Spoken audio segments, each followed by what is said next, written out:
ਇਕ ਓਂਕਾਰ ਸਤਿਨਾਮ ਕਰਤਾ ਪੁਰਖ ਨਿਰਭਉ ਨਿਰਵੈਰ ਅਕਾਲ ਮੂਰਤ ਆਜੂਨੀ ਸੈਭੰ ਗੁਰ ਪ੍ਰਸਾਦ ਜਪ ਆਦ ਸਚ ਜੁਗਾਦ ਸਚ ਹੈ ਵੀ ਸਚ ਨਾਨਕ ਹੋਸੀ ਵੀ ਸਚ। हे प्राणनाथ गोबिंद है कृपा निदान जगत गुरु। हे संसार ताप हरणे करुणा मैं सब दुख हरो। हे शरण जोग दयाल है दीनानाथ मेरा करो। शरीर स्वस्थ खीन समय सिमरंत नानक राम दमोदर माधव। संत जना की जात हर स्वामी तुम ठाकुर हम सांगी। जैसी मत देवो हर स्वामी हम तैसे बुलग बुलांगी।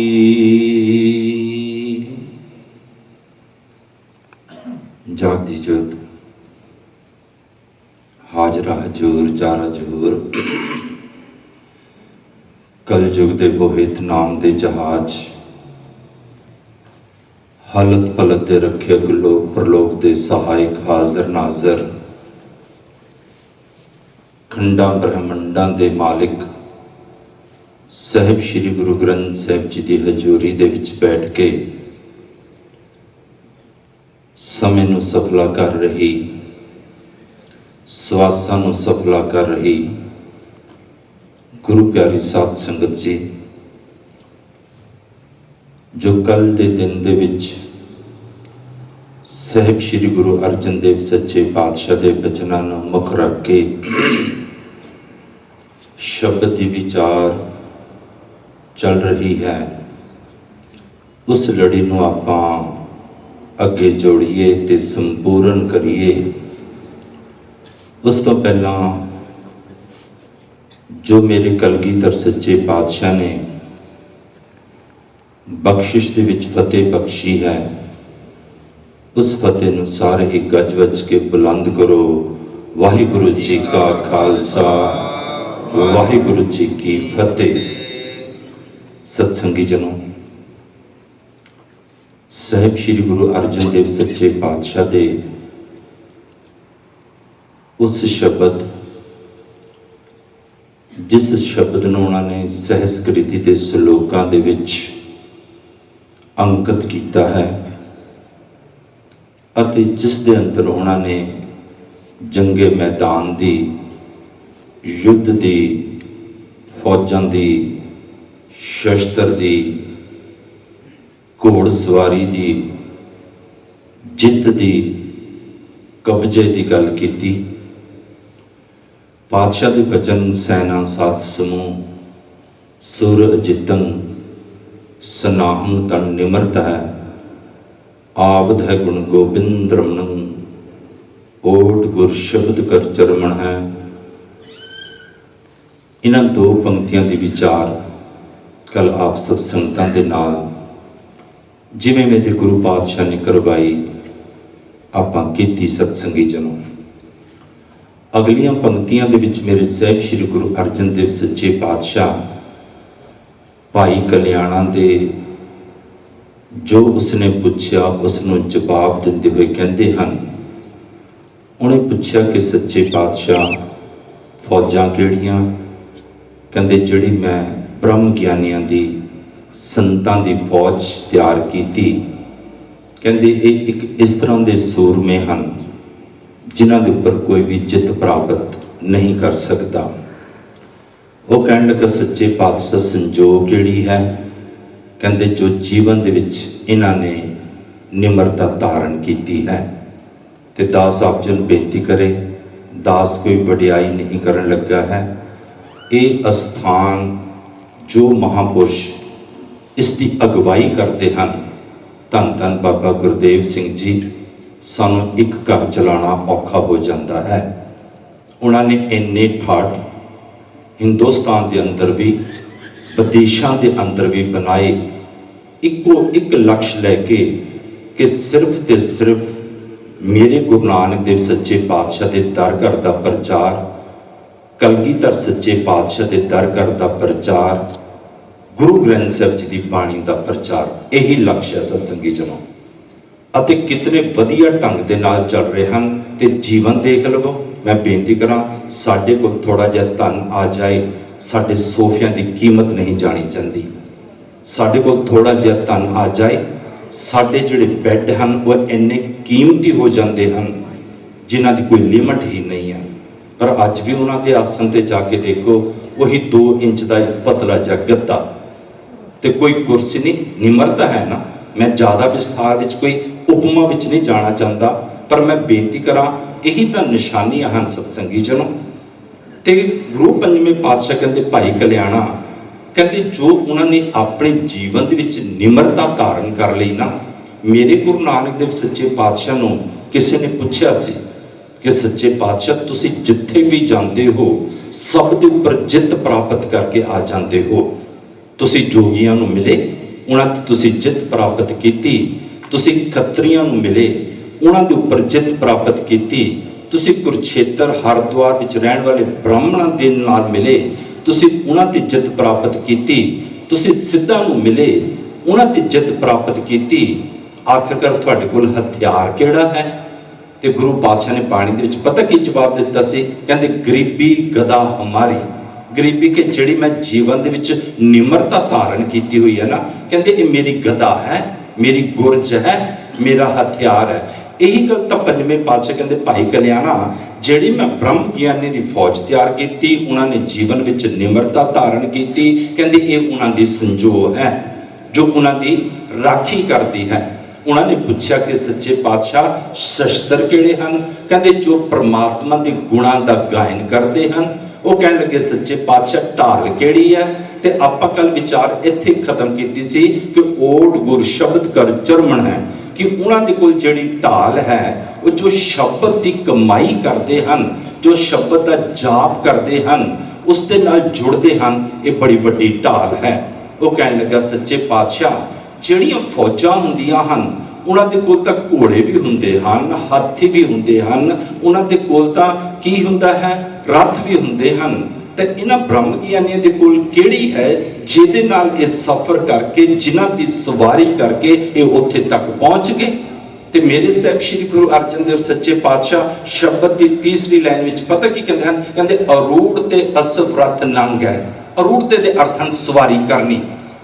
ਅਰੂੜ ਤੇ ਅਸਵ, ਅਸਵ ਹੈ ਸਤਸੰਗੀ ਜਿਹਨੂੰ ਘੋੜੇ, ਰੱਥ ਜੋ ਰੱਥ ਹੁੰਦੇ ਹਨ, ਨੰਗ ਹੈ ਸਤਸੰਗੀ ਨੂੰ ਹਾਥੀ। ਕਹਿੰਦੇ ਇਹ ਪਤਾ ਕੀ ਹੈ? ਕਹਿੰਦੇ ਇਹ ਸਰਵਣ ਕਰਨ ਦੇ ਘੋੜੇ ਬਣਾਉਂਦੇ ਹਨ, ਉਹਦੀ ਸਵਾਰੀ ਕਰਦੇ ਹਨ, ਮੰਨਣ ਕਰਨ ਦਾ ਇਹ ਰੱਥ ਬਣਾਉਂਦੇ ਹਨ, ਉਸ ਰੱਥ ਦੇ ਉੱਪਰ ਚੜ੍ਹਦੇ ਹਨ ਤੇ ਨਿਤ ਧਿਆਸਨ ਕਰਨ ਦੇ ਕਹਿੰਦੇ ਇਹ ਹਾਥੀ ਦੀ ਸਵਾਰੀ ਕਰਦੇ ਹਨ। ਮੈਂ ਆਪ ਜੀ ਨੂੰ ਬੇਨਤੀ ਕਰਾਂ ਸਤਸੰਗੀ ਜਨੋ, ਜਿਹੜੇ ਇਨਸਾਨ ਨੇ ਪਰਮਾਤਮਾ ਨੂੰ ਮਿਲਣਾ ਹੈ ਨਾ, ਤੇ ਉਹਨਾਂ ਨੇ ਸਫ਼ਰ ਤੈਅ ਕਰਨਾ ਹੈ, ਕਿਸੇ ਚੀਜ਼ ਦੀ ਸਵਾਰੀ ਕਰਨੀ ਹੈ, ਤੇ ਉਹਨਾਂ ਨੂੰ ਸੁਣਨ ਦੀ, ਮੰਨਣ ਦੀ ਤੇ ਨਿਤ ਧਿਆਸਨ ਦੀ ਕਰਨੀ ਪਵੇਗੀ। ਮੈਂ ਆਪ ਜੀ ਨੂੰ ਇਹ ਵੀ ਸਪਸ਼ਟ ਕਰ ਦੇਵਾਂ, ਸੁਣਦੇ ਤਾਂ ਆਪਾਂ ਬਹੁਤ ਹਾਂ ਸਤਸੰਗੀ ਜਨੋ, ਪਰ ਆਪਾਂ ਖਿਆਲ ਕਰੋ ਕਿ ਮੰਨਦੇ ਕਿੰਨਾ ਕੁ ਹਾਂ। ਇੱਥੇ ਮੰਨਣ ਦੇ ਅਰਥ ਪਤਾ ਕੀ ਹਨ? ਸੁਣਦੇ ਆਪਾਂ ਸਾਰੇ ਹਾਂ, ਪਰ ਸੁਣਨ ਦੀ ਵੀ ਜਿਹੜੀ ਪ੍ਰਕਿਰਿਆ ਹੈ ਨਾ, ਜਦੋਂ ਉੱਤੇ ਆਪਾਂ ਝਾਤ ਮਾਰੀਏ ਤੇ ਕਬੀਰ ਜੀ ਨੇ ਇੱਕ ਬੜੀ ਸੋਹਣੀ ਗੱਲ ਕਹੀ, ਕਬੀਰ ਸਾਚਾ ਸਤਿਗੁਰ ਕਿਆ ਕਰੇ, ਜਾਂ ਸਿੱਖਾਂ ਮੈਂ ਚੂਕ ਅੰਧੇ ਏਕ ਨਾਲ ਲਾਗੇ, ਜੋ ਬਾਂਸ ਵਜਾਈਏ ਫੂਕ। ਬਿਲਕੁਲ ਸੱਚੇ ਸਤਿਗੁਰੂ ਦੀ ਗੱਲ ਕੀਤੀ ਹੈ। ਕਹਿੰਦੇ ਇੱਥੇ ਸੱਚਾ ਸਤਿਗੁਰੂ ਕਰ ਕੀ ਲਵੇਗਾ? ਕਹਿੰਦੇ ਜਦੋਂ ਕਹਿੰਦੇ ਸਿੱਖ ਜਿਹੜਾ ਕੁਝ ਸਿੱਖਣ ਦੇ ਵਾਸਤੇ ਆਇਆ, ਕਹਿੰਦੇ ਉਹਦੇ ਵਿੱਚ ਹੀ ਕਮੀ ਹੈ। कहते की कमी है जी, कहते ओदी हालत इस तरह की है, कहते एक कन्नों पांदा है दूजे कन्नों कढ़ दिंदा है, कहते जिवें बांस दे विच एक पासों फूक मारो, उदाहरण दी है, कहते ओदे एक पासों फूक मारो दूजे पासों निकल जाती है। तो साडी भी तो तकरीबन ऐसी हालत है ना। मैं बेनती करा जो कोई कथा दी कोई कीर्तन दी विचार साडी समझ विच आवे ना, अपने आप ते झात मारे करो कि बिल्कुल साडी हालत की है। पर इंसान का जीवन बतीत हो जाता है दूजिਆਂ ਦੇ ਉੱਪਰ ਝਾਤੀਆਂ मारदियां। ਜਦੋਂ संगत ਵਿੱਚ कोई चंगी गल की जाती है ਜਿਹੜੀ ਆਪਾਂ करते हैं, जे क्या जाए नितनेम करो तो फिर आप नितनेम करते हैं तो आप अपने मन उत्साहित करते हाँ, तो ਜਿਹੜਾ नहीं करता ਉਹਦੇ ਵੱਲ ਜਾਂਦਾ देखिया मैं तो नितनेम करता हाँ वो नहीं करता है। इस तरह की विचार नहीं होनी चाहिए सत्संगी जनों। बस इंसान अपने मन से चात मारता जाए। किसी ने बड़ा सोना कहा कि जब तक न थी मुझे अपने गुनाहों की खबर तब तक देखता था दूसरों के ऐब और हुनर, जब से अपने गुनाहों पर नजर पड़ी तब से ना कोई दूसरा रहा। कहते जिन्ना चिर मैनू अपने गुनाहों की खबर नहीं सी ना, मेरे विच औगण किन्ने क हन, ते कहते उन्नी चिर मैं दूजिਆਂ ਦੇ कहते खबरां लैंदा फिरदा सी। पर कहते ਜਦੋਂ मैं अपने औगणों वाल झात मारनी शुरू की, कहते मेरे अंदर ही इन्ने औगण सी मैनू फुरसत ही नहीं मिली कि उन्हां तो बाहर निकल के मैं दूजे वाल झात मार सकां। ते इस वास्ते कहते हैं बाणी कहते सिख की हालत की है, कहते एक कन्नों सुनता है दूजे कन्नों कढ़ दिंदा है। ते इस वास्ते सरवण करना कि वो सरवण कर लेना सत्संगी नूं कि गुरु पातशाह आ कह रहे हैं। ते मनण दे अर्थ पता की हैं? मनण दे अर्थ सत्संगी जनों शब्द कोशां दे विच ये लिखिया कि किसी गल दे उपर मन जाना कि ये गुरु पातशाह बिल्कुल सच कह रहे हैं। अपने धर्म की दुनिया दे विच कुछ इंसान इस तरह के भी मिलते हैं जिहड़े ये गल कहते हैं गुरु पातशाह ने आ क्यों कह दिता। बड़े इंसान मिल जाएंगे सिखां दे विच मिल जाएंगे जिहड़े कहते कलगीधर सच्चे पातशाह ने अमृत की गल क्यों कर दी, कलगीधर सच्चे पातशाह ने एक केसां की गल क्यों कर दी, कलगीधर सच्चे पातशाह ने एक किरपान की गल क्यों कर दी। ये करन दी की लोड़ सी? मन नहीं ना मन्निया सत्संगी जनों, क्योंकि उन्होंने जीवन दे विच वो गल मनण दे विच नहीं आई। ते तीजी गल पता कि निध ध्यासन करना कि इंसान ने निध ध्यासन के अर्थ ये हैं कि अपनी सुरत नूं बार बार उस ध्यान दे विच लगाना सत्संगी जनों कि आपां जे वाहिगुरू शब्द नूं शुरू कीता है ते अपने चित्त नूं, चित्त दे दास ने पहले दिनां च भी अर्थ दस्सिया, चित्त दा काम है सत्संगी जनों कि चेते रखना कि अपने चित्त नूं ध्यान दे विच बार बार लगाना कि जिहड़ा मैं वाहिगुरू शब्द दा जाप शुरू कीता है बार बार उसनूं ध्यान विच लगाना कि मेरे अंदर वाहिगुरू शब्द चल भी रहा है कि नहीं, मैं जप भी रहा हाँ कि नहीं। तो इस वास्ते पंजवें पातशाह कहते भाई कल्याणा कहते जिहड़ी मैं ब्रह्म ज्ञानियां दी फौज तैयार की ना, कहते उन्होंने सफर पता काहदे उपर कीता है, कहते सरवण करन दा, मनन करन दा ते निध ध्यासन दा कीता है। रूढ़ ते असमर्थ नांगे वो कह लगे सच्चे पातशाह फिर इस सफर का तय करते हैं, कहते बुझंते प्रभ मार के कहते रब नूं जानण दा कहते इस सफर तय करते हैं। दास आप जी नूं बेनती करे आपां भी धर्म की दुनिया के वास्ते गुरुद्वारा साहब आंदे हाँ, धर्म के उपर मार्ग के उपर चलण के वास्ते आपां गुरुद्वारा साहब आंदे हाँ। अपने मन दे विच झात जरूर मारिया करो कि साडा सफर कुछ तय भी हो रहा है कि नहीं हो रहा, ये झात जरूर मारे करो। पर देखण दे विच तकरीबन ये आंदा कि जिस तरह के असीं बचपन दे विच आने शुरू कीता सीगा, जवान हो गए तां भी आपां उत्थे ही खड़े हाँ, ते जदों बजुर्ग हो गए तां भी आपां उत्थे ही खड़े हाँ। हुण इंसान झात किवें मारेगा? पर बहुते इंसानां दी अपनी हालत पता की है कि आपां चलते हुए तां बड़ा लग रहे हैं कि असीं बड़ा चल रहे हैं। जिहड़ा इंसान गुरुद्वारा साहब रोज आंदा अपने घर तो ते मुड़ के गुरुद्वारे तो घर जांदा ना, ते जिहड़ा इंसान रूटीन विच आंदा कहंदा मैं तां बड़ा धर्म कर्म कर रहा हाँ। पर एक गल का ध्यान रख लेना कि जे साडे अंदर की अवस्था का कोई ज्यादा फर्क ना पिया फिर भाई गुरदास जी ने उदाहरण पता के दी है। भाई गुरदास जी ने चलण दे वास्ते 3 शब्द अंकित किए हैं। मैं वो विचारता नहीं रख सकता। पहली गल उन्होंने चलण के वास्ते कह दी, बहुते इंसान इस तरह के हैं जिहड़े पुछते बहुत हैं पर चलते एक भी कदम नहीं। पूछ त पथक तह मार्ग न तारे पग, प्रीतम के देश कैसे बातन से जाइए। कहते पुछी जाता है, सत्संगत विच आके सुनी जाता है, पर कहते जो सुनिया जो पुछया उसके ऊपर एक भी कदम नहीं चलिया। कहते जो चलिया नहीं तो पहुंचेगा किवें। ਤਾਂ ਦੂਜਾ ਸ਼ਬਦ ਉਹਨਾਂ ਨੇ ਪਤਾ ਕੀ ਅੰਕਿਤ ਕੀਤਾ, ਭਾਈ ਸਾਹਿਬ ਭਾਈ ਗੁਰਦਾਸ ਜੀ ਨੇ ਦੂਜਾ ਸ਼ਬਦ ਇਹ ਅੰਕਿਤ ਕਰ ਦਿੱਤਾ, ਕਹਿੰਦੇ ਬਹੁਤੇ ਇਨਸਾਨਾਂ ਨੂੰ ਲੱਗਦਾ ਕਿ ਮੈਂ ਚੱਲ ਰਿਹਾ ਹਾਂ, ਕਹਿੰਦੇ ਪਰ ਉਹ ਪਹੁੰਚਦੇ ਨਹੀਂ ਹਨ ਕਿਤੇ। ਹੁਣ ਇਨਸਾਨ ਕਹੇਗਾ ਜਦੋਂ ਮੈਂ ਚੱਲ ਰਿਹਾ ਤੇ ਪਹੁੰਚਦਾ ਕਿਉਂ ਨਹੀਂ ਹੈ, ਹੁਣ ਉਹ ਪਹੁੰਚਦਾ ਪਤਾ ਕਿਉਂ ਨਹੀਂ ਹੈ। ਭਾਈ ਸਾਹਿਬ ਭਾਈ ਗੁਰਦਾਸ ਜੀ ਨੇ ਉਹਦੀ ਉਦਾਹਰਨ ਪਤਾ ਕੀ ਦਿੱਤੀ, ਕਹਿੰਦੇ ਜੈਸੇ बैल तेली को जानत गई कोस चलियो आंख उगरो तो वही ठौर और ठिकाम है। उदाहरण ਦਿੱਤੀ, ਕਹਿੰਦੇ ਉਹਨਾਂ ਦੀ ਹਾਲਤ ਇਸ ਤਰ੍ਹਾਂ ਦੀ ਹੈ, ਕਹਿੰਦੇ ਜਿਸ ਤਰ੍ਹਾਂ ਕੋਲੂ ਦਾ ਬੈਲ ਹੁੰਦਾ ਹੈ, ਤੇਲੀ ਦਾ ਬੈਲ, ਜਿਹੜੇ ਬੈਲ ਨੂੰ ਚੁੱਤਦੇ ਸਨ ਸਤਸੰਗੀ ਜਨੋਂ, ਕੁਝ ਬੈਠੇ ਹੋਣਗੇ ਜਿਹੜੇ ਉਹ ਪ੍ਰਕਿਰਿਆ ਨੂੰ ਜਾਣਦੇ ਹਨ, ਕਹਿੰਦੇ ਜਿਹੜੇ ਕੋਲੂ ਦੇ ਅੱਗੇ ਖੂਹ ਦੇ ਅੱਗੇ ਬੈਲ ਨੂੰ ਚੁੱਤਦੇ ਸਨ, ਉਹ ਕੀ ਕਰਦੇ ਸਨ, ਬੈਲ ਦੀਆਂ ਅੱਖਾਂ ਤੇ ਪੱਟੀ ਬੰਨ ਦਿੰਦੇ ਸਨ, ਪੱਟੀ ਬੰਨ ਕੇ ਉਹਨੂੰ ਸੋਟੀ ਮਾਰ ਦਿੰਦੇ ਸਨ, ਬੈਲ ਵਿਚਾਰਾ ਸਾਰਾ ਦਿਨ ਚੱਲੀ ਜਾਂਦਾ ਸੀ। ਤੇ ਭਾਈ ਸਾਹਿਬ ਜੀ ਕਹਿੰਦੇ ਬੈਲ ਵਿਚਾਰਾ ਸੋਚਦਾ ਮੈਂ ਤਾਂ ਬੜੀ ਦੂਰ ਨਿਕਲ ਗਿਆ ਹੋਵਾਂਗਾ, ਬੜਾ ਸਫ਼ਰ ਤੈਅ ਕਰ ਲਿਆ ਹੋਵੇਗਾ, ਕਹਿੰਦੇ ਜਦੋਂ ਸ਼ਾਮ ਦੇ ਵਕਤ ਬੈਲ ਨੂੰ ਰੋਕਿਆ ਜਾਏ, ਕਹਿੰਦੇ ਉਹਦੀਆਂ ਅੱਖਾਂ ਤੋਂ ਪੱਟੀ ਖੋਲੀ ਜਾਏ, ਤੇ ਕਹਿੰਦੇ ਜੇਕਰ ਬੈਲ ਸਿਆਣਾ ਹੋਵੇ, ਦਾਸ ਸਾਹਿਬ ਜੀ ਨੂੰ ਬੇਨਤੀ ਕਰੇ ਭਾਈ ਸਾਹਿਬ ਜੀ ਨੇ ਬੈਲ ਤੋਂ ਕੀ ਲੈਣਾ ਦੇਣਾ, ਉਹ ਇਨਸਾਨ ਕਹਿੰਦੇ ਇਹ ਇਨਸਾਨ ਤੂੰ ਵੀ ਅੱਖਾਂ ਬੰਦ ਕਰਕੇ ਚੱਲੀ ਜਾਂਦਾ ਹੈ, ਚੱਲੀ ਜਾਂਦਾ ਹੈ, ਕਹਿੰਦੇ ਕਦੀ ਅੱਖਾਂ ਤੋਂ ਪੱਟੀ ਖੋਲ ਕੇ ਆਪਣੀ ਸੁਰਤ ਦੀ ਆਪਣੇ ਮਨ ਦੇ ਉੱਪਰੋਂ ਪੱਟੀ ਖੋਲ ਕੇ ਕਹਿੰਦੇ ਕਦੀ ਨਹੀਂ ਝਾਤ ਮਾਰਦਾ ਕਿ ਆਖਰਕਾਰ ਮੇਰਾ ਸਫ਼ਰ ਵੀ ਕੁਝ ਨਿਬੜਿਆ ਹੈ ਕਿ ਨਹੀਂ ਨਿਬੜਿਆ। ਤੇ ਮੈਂ ਆਪ ਜੀ ਨੂੰ ਬੇਨਤੀ ਕਰਾਂ ਸਤਸੰਗ ਨੂੰ, ਹੁਣ ਸਫ਼ਰ ਨਿਬੜੇ ਤਾਂ ਕਿਵੇਂ ਪਤਾ ਚੱਲੇਗਾ। ਮੈਂ ਆਪ ਜੀ ਨੂੰ ਇਹ ਵੀ ਸਪਸ਼ਟ ਕਰ ਦੇਵਾਂ, ਜੋ ਮੇਰੇ ਕਲਗੀਧਰ ਸੱਚੇ ਪਾਤਸ਼ਾਹ ਨੇ ਬਾਣੀਆਂ ਦਿੱਤੀਆਂ ਹਨ, ਵੈਸੇ ਤਾਂ ਜਿਹੜਾ ਸ਼ਬਦ ਆਪਾਂ ਵਿਚਾਰ ਕਰ ਰਹੇ, ਇਨਸਾਨ ਇਹੀ ਸੋਚ ਲਵੇ ਕਿ ਮੇਰੇ ਅੰਦਰ ਨਿਮਰਤਾ ਆਈ ਕਿ ਨਹੀਂ ਆਈ, ਇਹ ਸੋਚ ਲਵੇ ਕਿ ਮੈਂ ਸੁਣਨ ਦੀ ਮੰਨਣ ਦੀ ਜੋ ਪ੍ਰਕਿਰਿਆ ਹੈ ਨਿਤ ਧਿਆਸਨ ਦੀ, ਇਹ ਮੇਰੇ ਅੰਦਰ ਅਵਸਥਾ ਬਣੀ ਕਿ ਨਹੀਂ ਬਣੀ ਸਤਸੰਗੀ ਜਨੋਂ, ਤਾਂ ਵੀ ਇਨਸਾਨ ਨੂੰ ਪਤਾ ਚੱਲਦਾ। ਤੇ ਦਾਸ ਆਪ ਜੀ ਨੂੰ ਬੇਨਤੀ ਕਰ ਰਿਹਾ ਸੀ, ਜਿਹੜੀਆਂ ਮੇਰੇ ਕਲਗੀਧਰ ਸੱਚੇ ਪਾਤਸ਼ਾਹ ਨੇ 5 ਬਾਣੀਆਂ ਦਿੱਤੀਆਂ ਨਾ, ਇਹ ਬਿਲਕੁਲ ਪਤਾ ਚੱਲਦਾ ਇਨਸਾਨ ਨੂੰ ਕਿ ਮੈਂ ਕਿੱਥੇ ਕਹਾਂ। ਉਹਦੀ ਪਹਿਲੀ ਬਾਣੀ ਸਤਸੰਗੀ ਨੂੰ ਜਪਜੀ ਸਾਹਿਬ ਜਪ, ਕਿ ਜਪ ਤੋਂ ਇਹਦੀ ਪ੍ਰਾਰੰਭਤਾ ਹੋਏਗੀ ਤੇ ਇਹਦੀ ਮੰਜ਼ਿਲ ਹੈ ਆਨੰਦ ਸਾਹਿਬ, ਭਾਵ ਆਨੰਦ ਦੀ ਅਵਸਥਾ ਤੱਕ ਤੂੰ ਪਹੁੰਚਣਾ ਹੈ। ਤੇ ਜਿਹੜੀਆਂ ਵਿਚਲੀਆਂ ਬਾਣੀਆਂ ਹਨ ਉਹ ਬਿਲਕੁਲ ਕਲਗੀਧਰ ਸੱਚੇ ਪਾਤਸ਼ਾਹ ਨੇ ਐਸੇ ਮਾਈਲਸਟੋਨ ਦਿੱਤੀਆਂ ਹੋਈਆਂ ਹਨ। ਦੂਸਰੀ ਬਾਣੀ ਹੈ ਜਾਪ, ਤੀਸਰੀ ਬਾਣੀ ਹੈ ਤੋ ਪ੍ਰਸ਼ਾਦ ਸਵਈਏ, ਚੌਥੀ ਬਾਣੀ ਹੈ ਚੌਪਈ ਸਾਹਿਬ। ਇਹ ਅੰਦਰ ਦੀਆਂ ਅਵਸਥਾਵਾਂ ਹੈ, ਇਨਸਾਨ ਨੂੰ ਪਤਾ ਚੱਲਦਾ ਹੈ। ਜਦੋਂ ਗੁਰੂ ਨੇ ਫਿਰ ਕਦੀ ਕਿਰਪਾ ਕੀਤੀ ਨਾ ਸਤਸੰਗੀ ਜਨੋਂ, ਉਦੋਂ ਆਪਾਂ 5 ਬਾਣੀ ਦੇ ਵਿਚਾਰ ਆਪ ਜੀ ਦੇ ਨਾਲ ਸਾਂਝੀ ਕਰਾਂਗੇ ਕਿ ਕੀ ਕਲਗੀਧਰ ਸੱਚੇ ਪਾਤਸ਼ਾਹ ਨੇ ਉਹਦੇ ਵਿੱਚ ਸਮਝਾਇਆ ਹੈ ਸਾਨੂੰ। ਮੈਂ ਆਪ ਜੀ ਨੂੰ ਇਹ ਗੱਲ ਕਹਿ ਰਿਹਾ, ਇਨਸਾਨ ਨੂੰ ਪਤਾ ਚੱਲਦਾ ਕਿ ਮੈਂ ਕਿੱਥੇ ਕਿ ਪਹੁੰਚ ਗਿਆ ਹਾਂ। ਪਰ ਭਾਈ ਸਾਹਿਬ ਭਾਈ ਗੁਰਦਾਸ ਜੀ ਕਹਿੰਦੇ ਇਨਸਾਨ ਤਾਂ ਕਦੀ ਆਪਣੀਆਂ ਅੱਖਾਂ ਖੋਲ ਕੇ ਦੇਖਦਾ ਹੀ ਨਹੀਂ ਹੈ, ਕਹਿੰਦੇ ਬਸ ਕਹਿੰਦੇ ਜਿਸ ਤਰ੍ਹਾਂ ਤੇਲੀ ਦਾ ਬੈਲ ਹੈ ਉਸੇ ਤਰ੍ਹਾਂ ਦਾ ਇਹ ਹੈ, ਚੱਲਦਾ ਰਿਹਾ ਪਰ ਕੋਈ ਸਫ਼ਰ ਨਹੀਂ ਨਿਬੜ ਰਿਹਾ।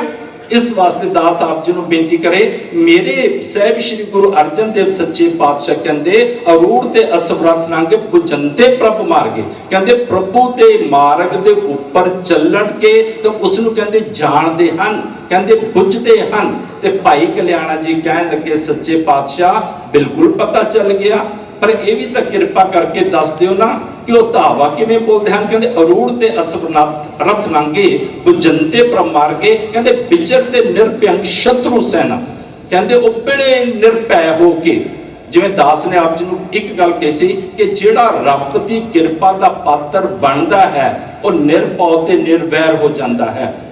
ਸਾਹਿਬ ਸ੍ਰੀ ਗੁਰੂ ਅਰਜਨ ਦੇਵ ਸੱਚੇ ਪਾਤਸ਼ਾਹ ਕਹਿੰਦੇ ਜਿਹੜੀ ਮੈਂ ਬ੍ਰਹਮ ਗਿਆਨੀਆਂ ਦੀ ਫੌਜ ਤਿਆਰ ਕੀਤੀ ਨਾ, ਕਹਿੰਦੇ ਬੜੇ ਨਿਰਭੈ ਹੋ ਕੇ ਕਹਿੰਦੇ ਦੁਸ਼ਮਣ ਦੀਆਂ ਫੌਜਾਂ ਦੇ ਵਿੱਚ ਕਹਿੰਦੇ ਇਹ ਵਿਚਰਦੇ ਹਨ, ਕਹਿੰਦੇ ਘੁਸ ਜਾਂਦੇ ਹਨ। ਹੁਣ ਸਤਸੰਗੀ ਜਨੋਂ ਉਹਨਾਂ ਦੇ ਦੁਸ਼ਮਣ ਕਿਹੜੇ ਹਨ? ਕਲਦਾਸ ਨੇ ਸ਼ੁਰੂ 'ਚ ਇਹ ਗੱਲ ਕਹੀ ਸੀ ਕਿ ਜਿਹੜਾ ਇੱਥੇ ਯੁੱਧ ਦੀ ਗੱਲ ਕੀਤੀ ਹੈ, ਉਹ ਪਤਾ ਕਿਹੜੀ ਯੁੱਧ ਦੀ ਗੱਲ ਕੀਤੀ ਹੈ ਕਿ ਜਿਹੜੇ ਸਾਡੇ ਅੰਦਰ ਵਿਕਾਰ ਲੱਗੇ ਹੋਏ ਹਨ, ਜਿਹੜੇ ਚੋਰ ਸਾਨੂੰ ਲੱਗੇ ਹੋਏ ਹਨ, ਕਾਮ ਕ੍ਰੋਧ ਲੋਭ ਮੋਹ ਹੰਕਾਰ, ਇੱਕ ਫੌਜ ਸਤਸੰਗੀ ਨੂੰ ਇਹ ਹੈ। ਤੇ ਜਿਹੜੀ ਧਰਮ ਦੀ ਫੌਜ ਹੈ ਨਾ, ਉਹ ਪਤਾ ਕਿਹੜੀ ਹੈ? ਸਤ ਸੰਤੋਖ ਦਇਆ ਧਰਮ ਧੀਰਜ, ਉਧਰ ਵੀ 5 ਹਨ ਸਤਸੰਗੀ ਜਨੋਂ, ਤੇ ਉਧਰ ਵੀ 5 ਹਨ। ਤੇ ਜਦੋਂ ਇਨਸਾਨ ਕਹਿੰਦੇ ਸਤ ਜਿਹੜਾ ਹੈ, ਕਹਿੰਦੇ ਜਦੋਂ ਉਹ ਝੂਠ ਦੇ ਕੋਲ ਜਾਏਗਾ ਤੇ ਕਹਿੰਦੇ ਉਹ ਬਿਲਕੁਲ ਨਿਰਭੈ ਹੋ ਕੇ ਦੇ ਕੋਲ ਚਲਾ ਜਾਏਗਾ, ਕੋਈ ਡਰੇਗਾ ਨਹੀਂ।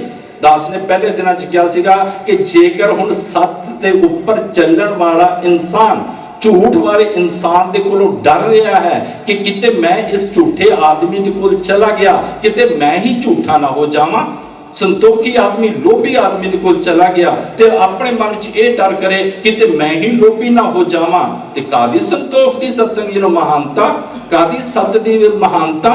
क्योंकि जेड़ा इस तरह की गल है, जेड़ा बिल्कुल सच है ना सत्संगी जनो, ओदे अंदर तां रब दे नाम दा प्रकाश है।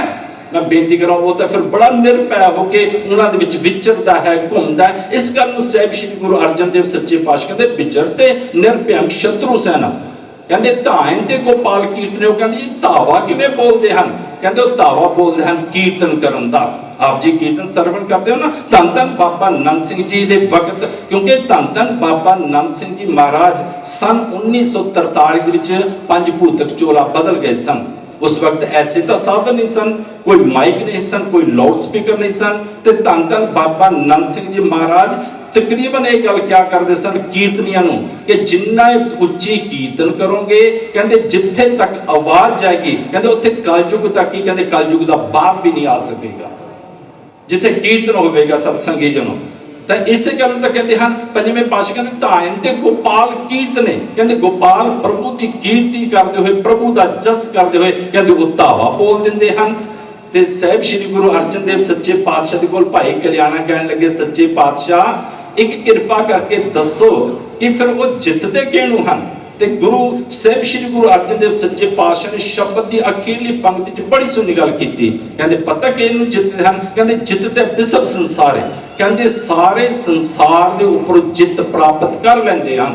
हुण इंसान कहेगा जी एक साधु ये सारे जित संसार दे उपर किवें जित प्राप्त कर सकदा है। सत्संगी नूं दास साहब जी नूं बेनती करे, आपां रोज जपजी साहिब जी दा पाठ पढ़दे आ, एक गल दा ध्यान रख लेना कि दुनिया नूं जितण वाले वड्डे वड्डे जिहड़े राजे होए हन ना, सिकंदर वर्गे सत्संगी जनों, वो भी अपने मन दे हत्थों हारे हुए सन। जिहड़े इंसान ने संसार नूं जितना, हुण बाहर दी यात्रा करनी पवेगी। जिहड़े इंसान ने निरंकार नूं जितना, भाव निरंकार की प्राप्ति करनी है, उन्होंने अंदर की यात्रा करनी पवेगी। ताही तो जपजी साहिब गुरु साहिब ने कह दिता मन जीते। हाँ कहते तुसी जगत नूं जितण चलो। इंसान दूजियां नूं समझाउण दी कोशिश करता है, इंसान अपनी नौं नूं, अपनी सस नूं, अपने पति नूं, उन्हां नूं समझाउण दी कोशिश करता है। पर गुरु नानक देव सच्चे पातशाह कहते बिल्कुल नहीं, कहते किहनूं किहनूं समझाएगा, कित्थे तक गल बनेगी। मैं ये नहीं कह रहा कि अपने बच्चों को समझाओ ना सत्संगी जनों, पर मैं इन्नी गल कहना चाह रहा, माँ बाप अपने फर्ज पूरे करन, बच्चों को समझाण, बच्चे ना समझण तो आप दुखी ना होण। बस एक फर्क है सत्संगी जनों, साडे बच्चे असीं समझाते नहीं समझते तो असीं दुखी हुंदे हां। लोभी ते संतोखी की परिभाषा की कभी सोचे सत्संगी जनों? संतोखी आदमी वो नहीं है जिहड़ा बिल्कुल कोई काम धंधा नहीं करता। संतोखी आदमी वो है जिहड़ा काम धंधा, क्योंकि जिन्ना भी उपराला किया जाएगा, काम धंधा किया जाएगा, कुछ प्राप्त करने वास्ते किया जाएगा। संतोखी आदमी भी उद्यम जुटाता है, भज दौड़ करता है, पर भज दौड़ करन तो बाद जदों संतोखी आदमी नूं कुछ प्राप्त नहीं हुंदा तो वो दुखी नहीं हुंदा। तो जिहड़ा लोभी इंसान है वो भज दौड़ करता है, जदों कुछ प्राप्त नहीं हुंदा तो दुखी हो ही जाता। सत्संगी नूं अंतर तां इन्ना की है, गुरु साहब ने यही आपां नूं समझाउण की कोशिश की है। इस वास्ते साहिब श्री गुरु अर्जन देव सच्चे पातशाह कहते उन्होंने पता कहते संसार नूं जित्या है। मैं आप जी नूं बेनती करा, कितना सोहना गुरु साहब ने बाणी च कहा, राजा सगली सृष्टि का, सारी सृष्टि का राजा। सत्संगी जनों सिकंदर वर्गे जिहड़े सारी दुनिया ते जित प्राप्त करना चाह रहे सन ना, उन्होंने इतिहास तो पढ़ के देखो, अपने मन के हथों हारे हुए सन, मन के हथों हारे हुए सन। इसे वास्ते जदों राजे सिकंदर का अंत समा आया ना, तो पता की होया सीगा, उसके अमीर वजीर उसके कोल आए ते आके उन्होंने रिक्वेस्ट की, बेनती की, राजा साहब कोई आखिरी ख्वाहिश हो तो दसो। तो उन्होंने ये सोचा सीगा कि ये राजा वो है जिहड़ी सारी दुनिया के उपर अपने नाम का झंडा झुलाने की कोशिश करता रहा है। ये सानू यही गल कहेगा कि जिथे तक मैं दुनिया जीती उस तो बाद तुसीं अगे शुरू कर दो उन्होंने जितना। पर जवाब बड़ा उल्ट सी उसका। जदों मरण वेले आके पूछया कि राजा साहब आखिरी ख्वाहिश की है, तो उन्हें पता की क्या सीगा, कहते जदों मैं मर जावां, कहते मेरी जदों अर्थी तैयार करोगे, कहते एक गल का ध्यान रखियो, अर्थी जदों तैयार करोगे उसका तुसीं जनाजा कटोगे, वो गली गली कूचा कूचा जाएगा। मेरे जनाजे नूं, मेरी अर्थी नूं देखण वास्ते लोकां दी भीड़ बड़ी उमड़ के आएगी। ਤਾਂ ਇਸ ਵਾਸਤੇ ਮੈਂ ਤੁਹਾਨੂੰ ਇੱਕ ਗੱਲ ਕਹਿਣਾ ਚਾਹੁੰਦਾ, ਜਿੱਥੇ ਮੇਰਾ ਮੂੰਹ ਤੁਸੀਂ ਨੰਗਾ ਰੱਖੋਗੇ ਨਾ, ਉੱਥੇ ਅਰਥੀ ਤੋਂ ਬਾਹਰ ਹੱਥ ਮੇਰੇ ਰੱਖ ਦਿਓ, ਕਿ ਉਹਨੂੰ ਕੱਪੜਿਆਂ ਦੇ ਥੱਲੇ ਨਾ ਟਕਿਓ, ਹੱਥ ਬਾਹਰ ਰੱਖ ਦਿਓ। ਉਹ ਕਹਿੰਦੇ ਸਮਝਾਉਣਾ ਕੀ ਚਾਹੁੰਦੇ ਹੋ? ਕਹਿੰਦੇ ਤਾਂ ਕਿ ਦੁਨੀਆ ਦੇ ਲੋਕ ਇਹ ਗੱਲ ਸਮਝਣ ਕਿ ਜਿਹੜਾ ਰਾਜਾ ਸਾਰੀ ਦੁਨੀਆ ਤੇ ਜਿੱਤ ਪ੍ਰਾਪਤ ਕਰਨਾ ਚਾਹ ਰਿਹਾ ਸੀ, ਅੱਜ ਸੰਸਾਰ ਚੋਂ ਖਾਲੀ ਹੱਥ ਜਾ ਰਿਹਾ। ਪਰ ਸੰਤ ਕਦੀ ਨਹੀਂ ਕਹੇਗਾ ਕਿ ਮੈਂ ਖਾਲੀ ਹੱਥ ਜਾ ਰਿਹਾ, ਕਿਉਂਕਿ ਉਹ ਤਾਂ ਇੰਨਾ ਕੁਛ ਲੈ ਕੇ ਜਾਂਦਾ। ਤਾਂ ਹੀ ਤਾਂ ਗੁਰੂ ਸਾਹਿਬ ਨੇ ਕਹਿ ਦਿੱਤਾ, ਰਾਜਾ ਸਗਲੀ ਸ੍ਰਿਸ਼ਟ ਕਾ ਹਰ ਨਾਮ ਮਨ ਪੀਨੋ, ਸਾਰੀ ਸ੍ਰਿਸ਼ਟੀ ਦੇ ਰਾਜ। ਤੇ ਰਾਜਾ ਕਿਹਨੂੰ ਕਹਿੰਦੇ? ਸਤਸੰਗੀ ਜਨੋ, ਜਿਹਦਾ ਹੁਕਮ ਚੱਲਦਾ ਹੋਵੇ। ਆਮ ਰਾਜਿਆਂ ਦਾ ਹੁਕਮ ਆਪਣੀ ਫੌਜ ਤੇ ਆਪਣੀ ਪ੍ਰਜਾ ਤੇ ਚੱਲਦਾ ਹੈ। ਜਿਹੜਾ ਕੈਨੇਡਾ ਦਾ ਤੁਹਾਡਾ ਰਾਸ਼ਟਰਪਤੀ ਹੋਏਗਾ, ਉਹਦਾ ਕੈਨੇਡਾ ਦੇ ਵਿੱਚ ਹੀ ਹੁਕਮ ਚੱਲਦਾ। ਸਤਸੰਗੀ ਜਨੋ, ਸਾਰੀ ਦੁਨੀਆ ਤੇ ਕੋਈ ਨਹੀਂ ਚੱਲਦਾ। ਪਰ ਜਿਹੜੇ ਨਾਮ ਦੇ ਵਿੱਚ ਭੇਜੇ ਜਾਂਦੇ ਹਨ, ਮੈਂ ਆਪ ਜੀ ਨੂੰ ਇੱਕ ਗਾਥਾ ਸੁਣਾਵਾਂ। ਇੱਕ ਅਦਮ ਰਾਜਾ ਹੋਇਆ ਹੈ। ਅਦਮ ਰਾਜਾ ਸਤਸੰਗੀ ਜਨੋ ਅੱਛਾ ਸੀ, ਉਹਦੇ ਵਿਚਾਰ ਅੱਛੇ ਸਨ, ਰਾਜਪਾਟ ਬੜਾ ਸੋਹਣਾ ਕਰਦਾ ਸੀ। ਉਹਨੇ ਆਪਣੇ ਸੌਣ ਦੇ ਵਾਸਤੇ ਬੜਾ ਵਧੀਆ ਉਹਦਾ ਸਿੰਘਾਸਨ ਸੀ। ਕਹਿੰਦੇ ਇੱਕ ਦਿਨ ਪਤਾ ਕੀ ਹੋਇਆ, ਉਹਦੀ ਨੁਕਰਾਣੀ ਜਦੋਂ ਉਹਨੇ ਸਿੰਘਾਸਨ ਤਿਆਰ ਕੀਤਾ, ਮਖਮਲੀ ਬਿਛਾਣੇ ਵਿਛਾਏ, ਉਹਦੇ ਉੱਪਰ ਫੁੱਲਾਂ ਦੀ ਸੇਜਾ ਬਣਾ ਦਿੱਤੀ। ਤਾਂ ਮਨ ਹੀ ਮਨ ਸੋਚਦੀ ਹੈ ਕਿ ਇਹਨਾਂ ਫੁੱਲਾਂ ਦੀ ਸੇਜਾ ਦੇ ਉੱਪਰ ਜਦੋਂ ਰਾਜਾ ਸੌਂਦਾ ਹੋਏਗਾ ਤੇ ਕਿੰਨਾ ਸੁੱਖ ਮਿਲਦਾ ਹੋਏਗਾ। ਪਰ ਮੈਂ ਆਪ ਜੀ ਨੂੰ ਬੇਨਤੀ ਕਰਦੇ ਹਾਂ, ਗੁਰੂ ਸਾਹਿਬ ਨੇ ਪਤਾ ਕੀ ਜਵਾਬ ਦਿੱਤਾ? ਕਹਿੰਦੇ ਜਿਹੜੇ ਇਨਸਾਨ ਸੁੱਖ ਭੋਗਦੇ ਹੋਏ ਪਰਮਾਤਮਾ ਦਾ ਨਾਮ ਨਹੀਂ ਜਪਦੇ, ਕਹਿੰਦੇ ਸੇਜ ਸੋਨੀ ਚੰਦਨ ਚੂਆ ਨਰਕ ਘੋਰ ਕਾ ਦੁਆਰਾ। ਕਹਿੰਦੇ ਜਿਹੜੇ ਇਨਸਾਨ ਸੇਜਾਂ ਭੋਗਦੇ ਹੋਏ, ਆਰਾਮ ਭੋਗਦੇ ਹੋਏ, ਸੁੱਖਾ ਭੋਗਦੇ ਹੋਏ ਰੱਬ ਨੂੰ ਯਾਦ ਨਹੀਂ ਕਰਦੇ, ਕਹਿੰਦੇ ਉਹ ਤਾਂ ਨਰਕਾਂ ਨੂੰ ਜਾਣ ਦੀਆਂ ਤਿਆਰੀਆਂ ਕਰ ਰਹੇ ਹਨ। ਕਹਿੰਦੇ ਉਹ ਨੌਕਰਾਣੀ ਦੇ ਮਨ ਵਿੱਚ ਆਇਆ ਕਿੰਨਾ ਆਰਾਮ ਮਿਲਦਾ ਹੋਏਗਾ। ਉਹਨੇ ਇਹ ਸੋਚਿਆ ਕਿ ਚੱਲ ਮੈਂ 2 ਮਿੰਟ ਲੇਟ ਤਾਂ ਜਾਵਾਂ ਇਸ ਤੇ। ਕਹਿੰਦੇ ਜਦੋਂ ਉਹ ਲੇਟੀ ਥੱਕੀ ਹੋਈ ਸੀ, ਉਹਨੂੰ ਨੀਂਦ ਆ ਗਈ। ਰਾਜਾ ਆਇਆ, ਉਹਨੇ ਦੇਖਿਆ ਕਿ ਮੇਰੇ ਸਿੰਘਾਸਨ ਦੇ ਉੱਪਰ ਕੋਈ ਇਨਸਾਨ ਨਹੀਂ ਚਾਹੁੰਦਾ ਸਾਡੀ ਕੁਰਸੀ ਤੇ ਕੋਈ ਬੈਠੇ, ਸਾਡੇ ਸਿੰਘਾਸਨ ਤੇ ਕੋਈ ਬੈਠੇ। ਕਹਿੰਦੇ ਉਹਦੇ ਮਨ 'ਚ ਆਇਆ ਕਿ ਇਹ ਮੇਰੀ ਸਿੰਘਾਸਨ ਤੇ ਨੌਕਰਾਣੀ ਸੁੱਤੀ ਪਈ ਹੈ। ਕਹਿੰਦੇ ਉਹਨੇ ਸੋਟੀ ਪਕੜੀ, ਰਾਣੀ ਨੂੰ, ਉਹ ਨੌਕਰਾਣੀ ਨੂੰ ਮਾਰਨਾ ਸ਼ੁਰੂ ਕੀਤਾ। ਜਦੋਂ ਮਾਰ ਰਿਹਾ ਸੀ ਨਾ, ਗਾਥਾ ਕਹਿੰਦੀ ਹੈ, ਕਹਿੰਦੇ ਨੌਕਰਾਣੀ ਰੋਂਦੀ ਹੈ ਤੇ ਕਦੀ ਕਦੀ ਹੱਸ ਵੀ ਪੈਂਦੀ ਹੈ। ਰਾਜਾ ਹੈਰਾਨ ਹੋਇਆ ਕਿ ਇਹਦਾ ਰੋਣਾ ਤਾਂ ਮੇਰੀ ਸਮਝ ਵਿੱਚ ਆ ਰਿਹਾ ਹੈ, ਇਹ ਹੱਸ ਕਿਉਂ ਰਹੀ ਹੈ? ਉਹਨੇ ਪੁੱਛਿਆ ਨੌਕਰਾਣੀ ਨੂੰ, ਕਹਿੰਦੇ ਮੈਂ ਤੈਨੂੰ ਮਾਰ ਰਿਹਾ, ਤੂੰ ਰੋ ਰਹੀ ਹੈ, ਇਹ ਮੇਰੀ ਸਮਝ ਵਿੱਚ ਆ ਰਿਹਾ, ਪਰ ਤੂੰ ਹੱਸ ਕਿਉਂ ਰਹੀ ਹੈ? ਉਹ ਕਹਿਣ ਲੱਗੀ, ਰਾਜਾ ਜੇ ਮੈਂ ਤੈਨੂੰ ਦੱਸ ਦਿੱਤਾ ਨਾ ਤਾਂ ਤੂੰ ਹੋਰ ਜ਼ਿਆਦਾ ਮੈਨੂੰ ਮਾਰੇਗਾ, ਇਸ ਵਾਸਤੇ ਨਾ ਪੁੱਛ। ਰਾਜਾ ਕਹਿੰਦਾ ਨਹੀਂ, ਮੈਂ ਤੈਨੂੰ ਮਾਰਨਾ ਛੱਡਦਾ, ਪਰ ਇਹ ਦੱਸ ਤੇ ਤੂੰ ਹੱਸ ਕਿਉਂ ਰਹੀ ਹੈ? ਉਹ ਨੌਕਰਾਣੀ ਕਹਿਣ ਲੱਗੀ, ਰਾਜਾ ਸਾਹਿਬ ਮੈਂ ਤਾਂ 2-4 ਮਿੰਟ ਸੁੱਤੀਆਂ, ਮੈਨੂੰ ਸੋਟੀਆਂ ਪੈ ਰਹੀਆਂ, ਜਿਹੜੇ ਤੁਸੀਂ ਰੋਜ਼ ਸੌਂਦੇ, ਤੁਹਾਡਾ ਕੀ ਹਾਲ ਹੋਏਗਾ? ਕਹਿੰਦੇ ਜਦੋਂ ਇਹ ਗੱਲ ਕਹੀ ਨਾ ਸਤਸੰਗੀ ਜਨੋ, ਕਹਿੰਦੇ ਉਹਨੂੰ ਚੋਟ ਲੱਗ ਗਈ। ਮੈਂ ਆਪ ਜੀ ਨੂੰ ਬੇਨਤੀ ਕਰਾਂ, ਸੰਸਾਰ ਦੇ ਵੱਲੋਂ ਜਦੋਂ ਲੋਕਾਂ ਨੂੰ, ਕਈਆਂ ਨੂੰ ਚੋਟਾਂ ਲੱਗਦੀਆਂ ਹਨ ਸਤਸੰਗੀ ਜਨੋ, ਤੇ ਉਹ ਪਤਾ ਕੀ ਕਰਦੇ? ਆਤਮ ਹੱਤਿਆ ਕਰਦੇ ਹਨ, ਸੁਸਾਈਡ ਕਰਦੇ ਹਨ। ਜਦੋਂ ਸੁਸਾਈਡ ਜਿੰਨੇ ਇਨਸਾਨ ਕਰਦੇ ਆ, ਉਹਨਾਂ ਨੂੰ ਸੰਸਾਰ ਵੱਲੋਂ, ਕਿਸੇ ਨੂੰ ਪਤਨੀ ਵੱਲੋਂ, ਕਿਸੇ ਨੂੰ ਮਿੱਤਰ ਦੋਸਤ ਵੱਲੋਂ, ਕਿਸੇ ਨੂੰ ਧਨ ਵੱਲੋਂ ਚੋਟ ਪਹੁੰਚੀ ਹੋਈ ਹੁੰਦੀ ਹੈ। ਪਰ ਜਿਹੜਾ ਸਤਸੰਗ ਵਿੱਚ ਆਂਦਾ ਸਤਸੰਗੀ ਜਨੋ, ਜਿਹੜਾ ਇਨਸਾਨ ਬਾਣੀ ਦੇ ਨਾਲ ਜੁੜਿਆ, ਇੱਕ ਗੱਲ ਦਾ ਧਿਆਨ ਰੱਖਣਾ, ਜਦੋਂ ਉਹਨੂੰ ਸੰਸਾਰ ਚੋਟ ਪਹੁੰਚਾਉਂਦਾ ਹੈ, ਉਹ ਆਤਮ ਹੱਤਿਆ ਨੂੰ, ਉਹ ਆਤਮ ਕ੍ਰਾਂਤੀ ਕਰਦਾ ਹੈ। ਉਹਦੇ ਜੀਵਨ ਵਿੱਚ ਕ੍ਰਾਂਤੀ ਆਂਦੀ ਹੈ। ਉਹਦੇ ਜੀਵਨ ਵਿੱਚ ਇਹ ਕ੍ਰਾਂਤੀ ਆਂਦੀ ਹੈ ਜੋ ਗੁਰੂ ਸਾਹਿਬ ਕਹਿੰਦੇ ਅਗਾਹਾਂ ਕੋ ਤਰਾਂਗ, ਪਿੱਛਾ ਫੇਰਨਾ ਮੁਹੱਡੜਾ, ਨਾਨਕ ਸਿੱਚ ਅਵੇਹਾ ਵਾਰ, ਬੋੜ ਨਾ ਹੋਵੀ ਜਨਮੜਾ। ਕਹਿੰਦੇ ਤੂੰ ਇਹੋ ਜਿਹਾ ਵਾਰ ਕਰ ਜਾ ਮਨੁੱਖਾ ਜੀਵਨ 'ਚ, ਕਹਿੰਦੇ ਆਵਾਗਮਨ ਦੇ ਚੱਕਰ ਦੇ ਵਿੱਚੋਂ ਹੀ ਨਿਕਲ ਜਾਵੇਂ। ਕਹਿੰਦੇ ਉਹਨੂੰ ਜਦੋਂ ਚੋਟ ਪਹੁੰਚੀ, ਕਹਿੰਦੇ ਉਹਨੇ ਸਾਰਾ ਰਾਜਪਾਠ ਆਪਣੇ ਬੱਚੇ ਨੂੰ ਸੰਭਾਲਿਆ, ਕਹਿੰਦੇ ਜੰਗਲਾਂ ਵਿੱਚ ਚਲਾ ਗਿਆ ਨਾਮ ਜਪਣ ਦੇ ਵਾਸਤੇ। ਕਹਿੰਦੇ ਨਾਮ ਜਪਦਾ ਜਪਦਾ ਬਿਲਕੁਲ ਰੱਬ ਦੀ ਪ੍ਰਾਪਤੀ ਦੇ ਵਿੱਚ ਚਲਾ ਗਿਆ। ਤੇ ਜਦੋਂ ਸਤਸੰਗੀ ਜਦੋਂ ਕੋਈ ਰੱਬ ਦੀ ਪ੍ਰਾਪਤੀ ਕਰ ਲਵੇ ਨਾ, ਫਿਰ ਮੈਂ ਆਪ ਜੀ ਨੂੰ ਬੇਨਤੀ ਕਰਾਂ, ਅੰਦਰ ਦੀ ਅਵਸਥਾ ਪਤਾ ਕੀ ਬਣ ਜਾਂਦੀ ਹੈ?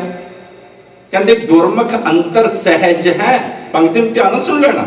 ਕਹਿੰਦੇ ਗੁਰਮੁਖ ਅੰਤਰ ਸਹਿਜ ਹੈ, ਮਨ ਚੜਿਆ ਦਸਵੇਂ ਆਕਾਸ਼, ਤਿੱਥੈ ਊਂਘ ਨਾ ਭੁੱਖ ਹੈ, ਹਰ ਅੰਮ੍ਰਿਤ ਨਾਮ ਸੁਖਵਾਸ, ਨਾਨਕ ਦੁੱਖ ਸੁਖ ਵਿਆਪਤ, ਜਿੱਥੇ ਆਤਮ ਰਾਮ ਪ੍ਰਕਾਸ਼। ਨਾ ਉੱਥੇ ਦੁੱਖ ਲੱਗਦਾ ਹੈ, ਨਾ ਉੱਥੇ ਭੁੱਖ ਲੱਗਦੀ ਹੈ, ਨਾ ਉੱਥੇ ਨੀਂਦ ਰਹਿੰਦੀ ਹੈ, ਸਭ ਕੁਝ ਹੀ ਖਤਮ ਹੋ ਜਾਂਦਾ ਸਤਸੰਗੀ ਜਨੋ। ਕਹਿੰਦੇ ਇਸ ਅਵਸਥਾ ਦੇ ਵਿੱਚ ਉਹ ਪਹੁੰਚ ਗਿਆ। ਕਹਿੰਦੇ ਜਦੋਂ ਪਹੁੰਚਿਆ ਨਾ, ਕਹਿੰਦੇ ਬਸ ਇੱਕ ਆਪਣੀ ਗੋਦੜੀ ਜੀ, ਕਹਿੰਦੇ ਫੱਟੇ ਪੁਰਾਣੀ ਜੀ, ਕਹਿੰਦੇ ਝੱਗੀ ਜੀ ਪਾ ਕੇ ਰੱਖਦਾ ਸੀਗਾ।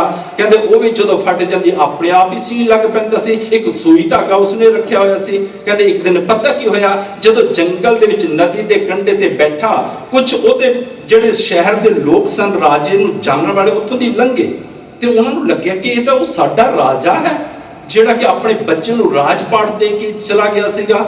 ਉਹਨਾਂ ਨੇ ਦੇਖਿਆ ਐਸੀ ਹਾਲ, ਕਹਿੰਦੇ ਉਹਨਾਂ ਨੇ ਲੋਕਾਂ ਨੇ ਜਾ ਕੇ ਪਤਾ ਕੀ ਕੀਤਾ, ਰਾਜ ਦੇ ਬੇਟੇ ਨੂੰ ਕਿਹਾ ਕਿ ਬੇਟਾ ਤੂੰ ਪਿਤਾ ਦਾ ਦਿੱਤਾ ਹੋਇਆ ਸੁੱਖ ਭੋਗ ਰਿਹਾ, ਰਾਜ ਭੋਗ ਰਿਹਾ, ਪਰ ਤੇਰਾ ਪਿਓ ਤਾਂ ਬੜੀ ਦੁਰਦਸ਼ਾ ਦੇ ਵਿੱਚ ਹੈ। ਮੈਂ ਆਪ ਜੀ ਨੂੰ ਬੇਨਤੀ ਕਰਾਂ ਸਤਸੰਗੀ ਜਨੋ, ਜਿਹੜੇ ਇਨਸਾਨਾਂ ਦੀ ਅਵਸਥਾ ਪਰਮ ਬਣ ਜਾਂਦੀ ਹੈ ਨਾ, ਉਹਨਾਂ ਦੀ ਹਾਲਤ ਇਹ ਬਣ ਜਾਂਦੀ ਹੈ, ਰੰਗ ਹੱਸੈ ਰੰਗ ਰੋਵੈ, ਚੁੱਪ ਵੀ ਕਰ ਜਾਏ, ਪ੍ਰਵਾਹ ਨਹੀਂ ਕਿਸੇ ਕੇਰੀ, ਬਾਤ ਸੱਚੇ ਨਾਏ। ਤੇ ਇੱਕ ਗੱਲ ਦਾ ਇਹ ਵੀ ਧਿਆਨ ਰੱਖ ਲੈਣਾ, ਬ੍ਰਹਮ ਗਿਆਨੀ ਕੀ ਗਤ ਬ੍ਰਹਮ ਗਿਆਨੀ ਜਾਣੇ।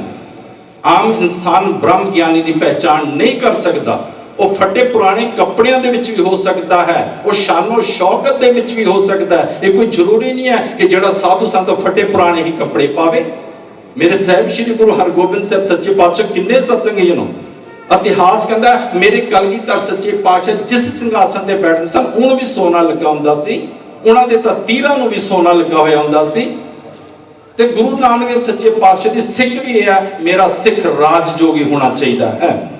ਰਾਜਯੋਗੀ ਦੇ ਅਰਥ ਪਤਾ ਕੀ ਹਨ? ਜਦੋਂ ਸੰਸਾਰ 'ਚ ਨਿਕਲੇ ਤੇ ਰਾਜਿਆਂ ਦੀ ਤਰ੍ਹਾਂ ਨਿਕਲੇ, ਤੇ ਜਦੋਂ ਰੱਬ ਵਾਲੇ ਪਾਸੇ ਨਿਕਲੇ ਤਾਂ ਬਿਲਕੁਲ ਇਹਦਾ ਮਿਲਾਪ ਯੋਗ ਦੇ ਅਰਥ ਜੁੜਿਆ ਹੋਇਆ, ਅੰਦਰ ਇਹ ਜੁੜਿਆ ਹੋਇਆ ਹੋਵੇ। ਕਹਿੰਦੇ ਬਿਲਕੁਲ ਉਹ ਫਟੇ ਪੁਰਾਣੇ ਕੱਪੜੇ 'ਚ ਜਾ ਕੇ ਜਦੋਂ ਬੇਟੇ ਨੂੰ ਆਖੇ ਤੇਰੇ ਬਾਪ ਦੀ ਆ ਦੁਰਦਸ਼ਾ, ਕਹਿੰਦੇ ਬੇਟਾ ਆਇਆ ਫੌਜਾਂ ਲੈ ਕੇ, ਕਹਿੰਦੇ ਉਹਨੇ ਦੇਖਿਆ ਕਿ ਪਿਓ ਬੈਠਾ ਹੈ, ਉਹ ਇੱਕ ਬਸ ਆਪਣੀ ਗੋਦੜੀ ਨੂੰ ਸੀਰਿਆ ਸੀਗਾ।